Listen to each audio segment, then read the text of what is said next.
Salut à tous, ici Nva et Tounave pour Entre List et aujourd'hui je suis là pour vous parler de L'âme cruelle et sans vertu, le nouveau jeu de rôle Wuxia de Barbu Inc. Donc Wuxia qui est ce genre de film d'épée chinois, un peu comme les Tigres et Dragons, hein, pas les Donjons et Dragons, Tigres et Dragons, mais aussi Héros et tous les autres genres de ce film, Détective D, etc. etc. Donc c'est un ouvrage qui fait partie de leur dernière gamme. Donc c'est une gamme qui essaie de faire des expériences qui sont juste tout entière dans ce bouquin. Il n'y aura pas de supplément. En tout cas, ils ne nous ont pas annoncé ça. Il n'y aura pas de supplément et ce bouquin-là est vraiment spécifique à l'expérience du wuxia. Donc, vous ne pouvez pas faire autre chose que ça. Est-ce que c'est un bien? Est-ce que c'est un mal? Eh bien, on va pouvoir voir ça ensemble. Comme d'habitude, avant de commencer, un grand merci à vous tous. Vous êtes toujours de plus en plus nombreux à nous suivre et ça nous aide énormément. On a récemment passé le cap des 2500 et on est toujours de plus en plus nombreux sur notre Discord. Donc, n'hésitez pas à nous rejoindre, à venir discuter de tout et de rien et surtout probablement de jeux de rôle. Mais bon, ceci étant dit, cela étant fait, passons directement au feuilletage et à la critique. Allez, let's go. Et on va donc commencer par le commencement avec une petite note sur la culture et l'histoire chinoise, puisque ce bouquin-là n'est absolument pas un livre historique. Il y a une grosse inspiration de tout ce qui est les films d'épée d'inspiration chinoise, comme par exemple Tigre et Dragon, Héros et plein d'autres, mais il ne va pas y avoir là d'informations très strictes sur la culture, sur l'histoire, sur les dates précises, etc., etc. On va juste essayer de récupérer le feeling de ces films-là. Passons maintenant aux règles. Donc là, on a un système de jeu, des mécaniques qui sont spécifiques à ce jeu de rôle-là. On va partir sur un système avec un groupement de D10. Vous avez des compétences qui sont notées de 1 à 5, et lorsque vous tentez d'accomplir quelque chose, vous lancez autant de D10 que vous avez de points dans cette compétence-là, et vous gardez seulement la valeur la plus élevée qui doit battre le SD ou le seuil de difficulté. Par exemple, je veux tenter de m'infiltrer dans une taverne, et dans ce cas, j'ai 3 en déguisement, mettons. Je vais prendre 3 des 10, avoir un seuil de difficulté à 6 qui est la valeur de base, lancer tout ça, et donc là je vois que j'ai 1, 1 et 6, je vais prendre juste le dé le plus haut, 6, et donc c'est une réussite. On va avoir un système de bonus et de pénalités qui vont retirer ou ajouter des dés 10 à ça, et ainsi que une autre petite modification, c'est que des fois, il peut y avoir des jets de dés qui sont appelés ouverts. Et dans ce cas-là, au lieu de compter le plus haut, on va compter tous les dés qui ont réussi. Donc mettons que au lieu de 1, j'ai fait 7 ici, et bien dans ce cas, j'aurai 2 réussites. Et ça peut être utilisé notamment pour infliger des dégâts. Et après ça, dans le reste des règles, tout va tourner un peu autour de cette règle-là, et il n'y a pas d'autre vraiment de système annexe. Donc on va avoir ces utilisations de capacité signature et de contre, mais à part ça, il n'y a pas grand-chose d'autre. On a, dans cette partie-là, on a l'explication de comment gagner les niveaux, on a l'explication de l'alcool, parce que dans beaucoup de films de ratio, il y a cet art martial qui est basé sur plus tu bois d'alcool et plus tu es fort, donc forcément il y a une petite section, il y a ça. Quelques informations sur les langues, et finalement on va passer directement à la règle de combat qui va, elle, au final, elle non plus va pas beaucoup bouger. Donc là on a vraiment un système qui est très direct, sans avoir de complexité, de sous-système en plus. Donc ça donne une expérience qui est quand même assez simple au final. Donc petit retour quand même sur les règles de combat. Donc la règle de combat se passe en 3 phases. Donc on va avoir une première phase qui va être le dialogue et l'analyse. Cette phase-là, ça va permettre de, tout simplement, de jouer cet échange-là. Il y a assez souvent dans les films d'épée, où les deux personnages tournent en rond dans cette cour du château, en train de se regarder, en train de se jeter des insultes, ou en train de raconter une partie de leur vie. Donc cette partie-là va pouvoir être utilisée pour avoir plusieurs effets. Donc soit pour pouvoir infliger des pénalités à l'adversaire, gagner des bonus, ou alors se renseigner sur la capacité signature ou bien le contre. Et ça, j'y reviendrai plus tard encore une fois dans la partie capacité signature et contre, mais ça permet de jouer un petit peu cette fantaisie de tout simplement les deux maîtres d'arts martiaux qui se regardent et qui sont prêts à se mettre en duel. Et ensuite, on définit l'ordre du tour avec la capacité à la compétence de vitesse, et on fait ensuite un mouvement et une action qui est liée à une compétence. Donc c'est là qu'on va utiliser notamment les capacités signature et les contre. Donc si jamais vous prenez des dégâts, et dans ce cas vous avez une jauge de points de vie qui vont baisser par rapport à ça. Après cela, on a quelques autres informations sur qui sont très spécifiques, qui sont spécifiques à des situations particulières. Donc, mais là, on va toujours utiliser les mêmes des 10, toujours une compétence qui doit tenter de battre un seuil de difficulté. Donc voilà. Pour finir, quelques tables de mort et mutilation, si jamais vous prenez trop de blessures, et quelques informations sur le voyage par route, et ça va être tout par rapport aux règles du jeu. Donc on a vraiment que quelques règles, vraiment quasiment une dizaine de pages là-dessus. Comme je disais, c'est vraiment assez simple. Passons maintenant à la création de personnages, et là vous voyez qu'on va commencer directement par définir sa capacité signature et son contre, avant même tout le reste. Et ça, c'est pour une bonne raison, c'est que on va passer directement au chapitre des capacités signature, puisque c'est là que je pense que ça, c'est le cœur de ce jeu-là. Ça va être ces deux choses, les signatures, les capacités signature et les contres. Les capacités signature, qu'est-ce que c'est? C'est tout simplement un style d'art martial, un talent particulier, ça va être une méthode de combat, ça va être quelque chose qui permet vraiment de représenter votre personnage. C'est-à-dire que, mettons que vous avez une technique des dagues volantes, votre personnage sera connu comme machin des dagues volantes. C'est ce par quoi votre personnage est reconnu. Et tout ça, ça va être tout simplement des attaques spéciales. Donc ils vont être... on va avoir là quand même une bonne petite vingtaine de pages là-dessus, qui chacun ont leur particularité. On va avoir par exemple des trucs assez basiques comme arme de prédiction et arme favorite qui vont vous donner des bonus, des dés supplémentaires lorsque vous utilisez votre arme favorite. Après, vous avez des trucs un peu plus exotiques, genre par exemple, chant de la fracture des os, qui vous permet de chanter, et en chantant, vous pouvez infliger des dégâts. Donc on a une petite, quand même, un bon paquet de toutes ces attaques spéciales-là, qui sont pas toutes utilisées pour le combat d'ailleurs. Certaines, par exemple, éveiller la lanterne d'or, vous permet de faire un jet de méditation pour pouvoir éviter les effets du poison. Et tout ça, elles sont pleines de saveur en fait. Comme ça que quand vous allez créer votre personnage, je vois très bien que vous pouvez vous baser sur ces capacités-là pour pouvoir vous dire, tiens, moi je vais faire ce personnage-là qui est basé sur... genre vous avez Immortel de l'alcool par exemple, qui est basé sur juste boire de l'alcool pour être plus fort. Vous pouvez vous dire, bah tiens, je vais créer mon personnage là-dessus. C'est vraiment au cœur de ce système-là. Et si on va un peu plus loin, on va pouvoir avoir cette fois-ci les contres. Donc les contres, c'est un petit peu le pendant défensif de ces attaques-là, puisque avec un contre, on va pouvoir se défendre contre une situation très particulière. Donc, on va avoir par exemple le blocage tournant, qui vous permet de, si jamais quelqu'un vous attaque avec une arme de jet, vous pouvez utiliser non pas l'esquive, mais les arts martiaux externes pour pouvoir renvoyer les attaques.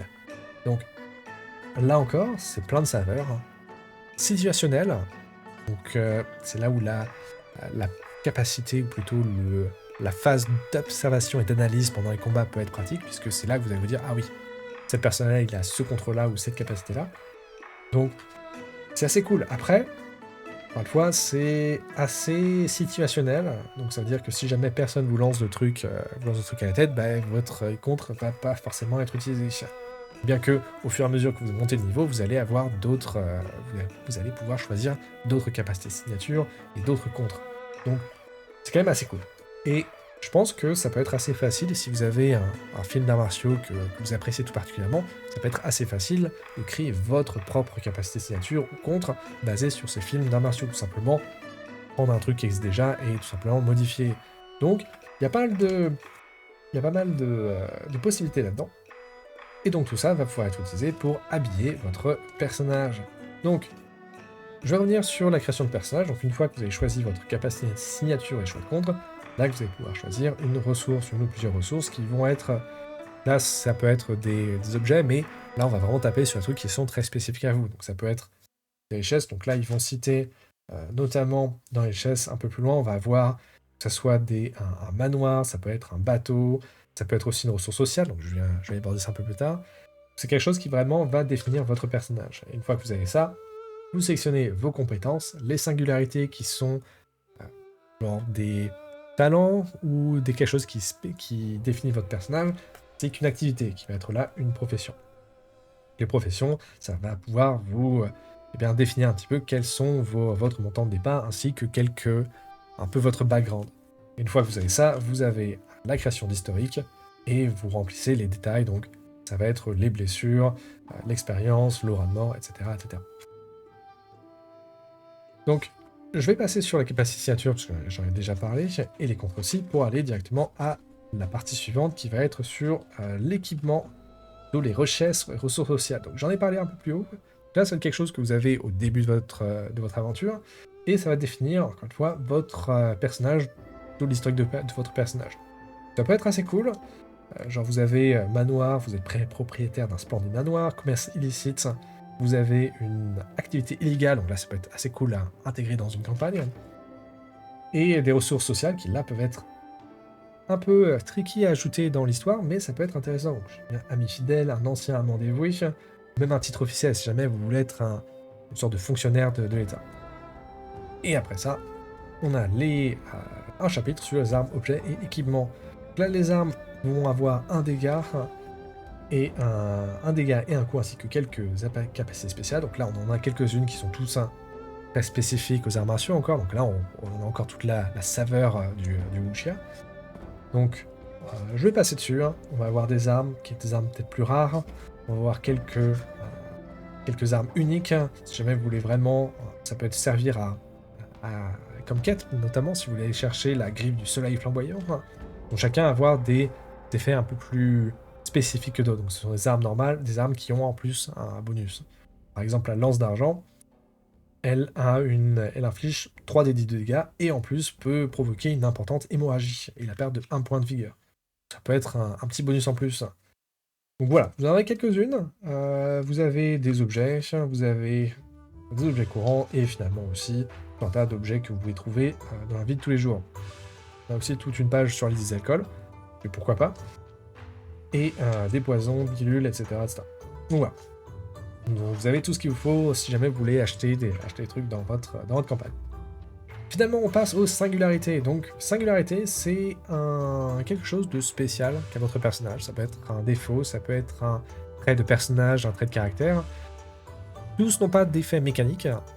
Ça peut être simplement quelque chose que vous voulez jouer, vous voulez faire jouer en tant que roleplay. Et il y en a qui peuvent être assez cool, mais on n'a rien d'exceptionnel, j'ai trouvé en tout cas. On en a par exemple aveugle, beau. Ces deux-là sont des trucs assez classiques qu'on trouve dans pas mal d'autres jeux de rôle. On va avoir un membre amputé, rire facile, sourd, malchanceux, parieur, etc. Donc voilà, donc ça peut être assez cool si vous voulez ajouter un peu de saveur un peu plus à votre personnage, mais rien d'exceptionnel.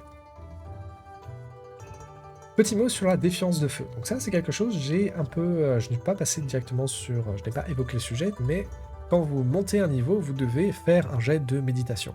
Un jet de méditation, c'est une compétence, et si vous réussissez votre jet de méditation, dans ce cas, vous allez pouvoir monter votre niveau sans problème. Mais par contre, en cas d'échec, vous avez un risque que votre chi, donc votre énergie interne, elle explose, pas vraiment, mais ça peut vous troubler, vous causer des troubles mentaux qui peuvent vous affecter, qui, pour certains, peuvent devenir vraiment handicapants. Genre vous avez par exemple la rage violente d'un personnage qui va se déclencher à un moment où le personnage n'est pas satisfait ou à un moment important dans le scénario.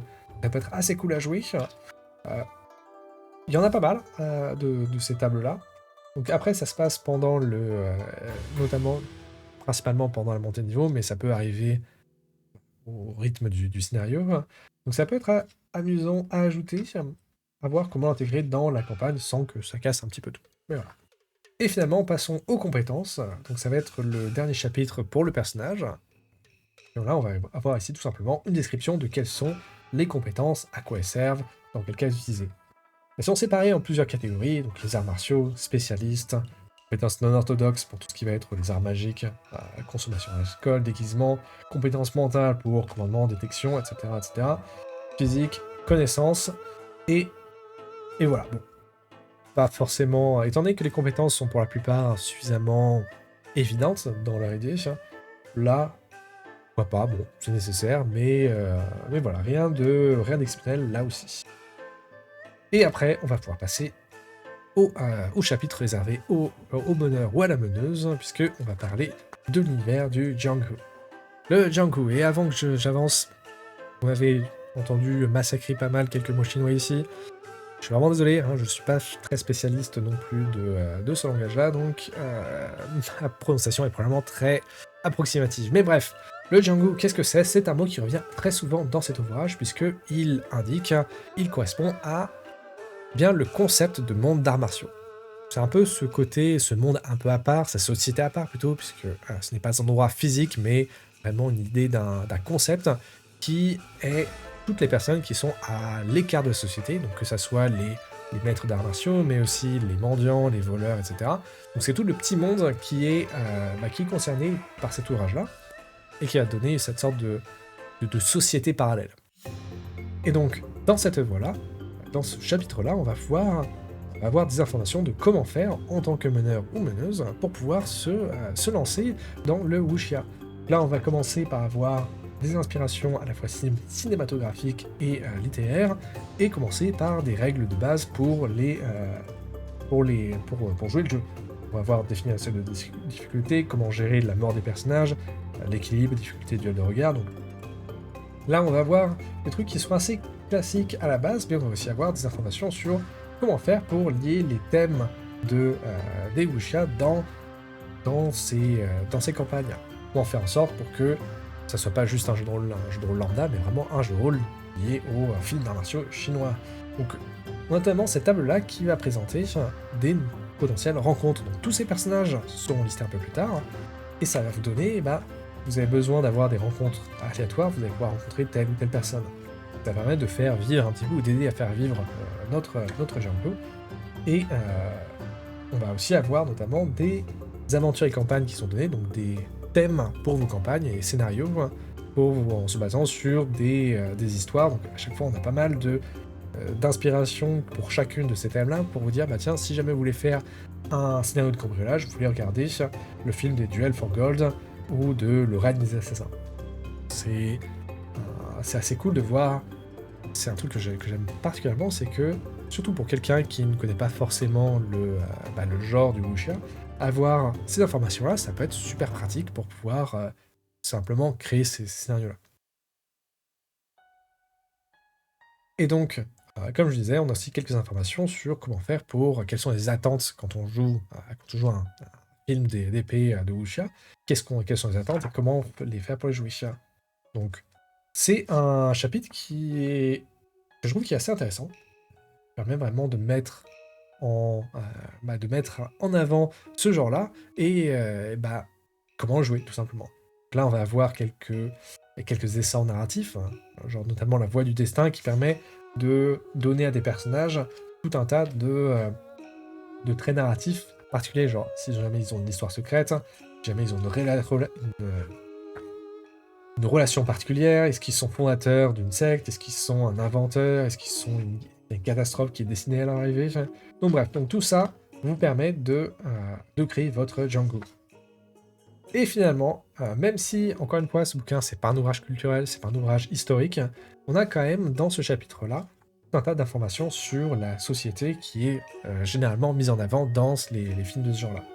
Donc, c'est anachronique, donc il n'y a pas d'information de date, mais ça essaie de donner un petit peu une information sur quelle était l'ambiance du moment, quelle était l'atmosphère du moment, sur quelles étaient les religions, philosophies et croyances, quelle était la culture par rapport à l'alcool, le nom, titre et surnom utilisés, comment fonctionnait la bureaucratie. Là, avoir une seule page pour décrire la bureaucratie impériale de la Chine ancienne, à mon avis, c'est très très court, il doit y en avoir beaucoup de plus que ça, parce que là on a vraiment la base, vraiment que la base, mais c'est bon début, quoi. Et ça continue avec les différentes périodes historiques de la Chine, quelques lieux. On a même droit à une petite carte de la Chine, ce qui peut aider à se mettre se visualiser la chose, et ainsi que des informations sur comment faire pour faire votre propre carte du Django. Donc, encore une fois, c'est quelque chose que j'apprécie particulièrement. Ça montre vraiment un effort des auteurs de vouloir partager, ne pas faire juste une mécanique avec un petit coup de peinture pour montrer à quoi ressemble, à quoi pourrait faire un jeu de rôle wuxia, mais vraiment c'est pour aller un peu en profondeur et tous les outils nécessaires pour aller en profondeur dans vos histoires. Là, c'est quelque chose que j'apprécie tout particulièrement. Et finalement, on va voir dans ce chapitre-là va couvrir quasiment tout le reste du bouquin, va décrire tout un tas de sectes, PNJ et d'autres menaces. Donc les sectes ici, Attention, c'est pas les sectes comme nous on le voit en Europe en mode secte religieuse, ça va aussi être des sectes, genre des sectes d'arts martiaux. Donc ça va être des groupes, généralement tu vas avoir un maître particulier, un maître d'arts martiaux, mais il y a moins ce côté religieux. Bref. Donc là-dedans, on va avoir des tonnes et des tonnes de personnages, des groupes, avec chaque groupe et avant avec leur historique, leurs statistiques, leurs personnages. On va avoir pour certains quelques illustrations assez cool. On va avoir des personnages importants de chaque groupe. On va avoir des stats, des clans, on va avoir des...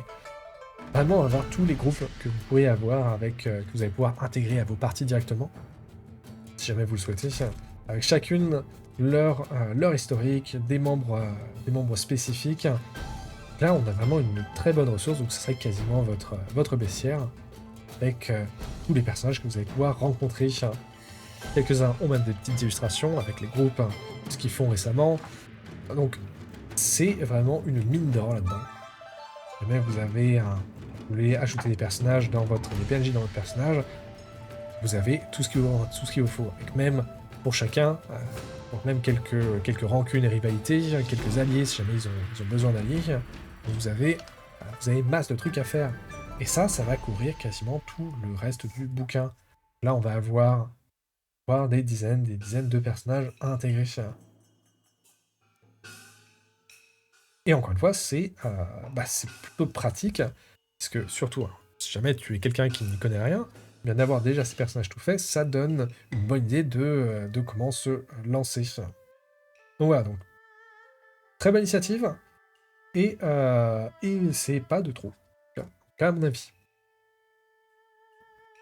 Et finalement, on va se retrouver sur le dernier chapitre, qui est tout simplement un scénario. Donc là, je vais passer très rapidement dessus, pour histoire de ne pas trop le spoiler.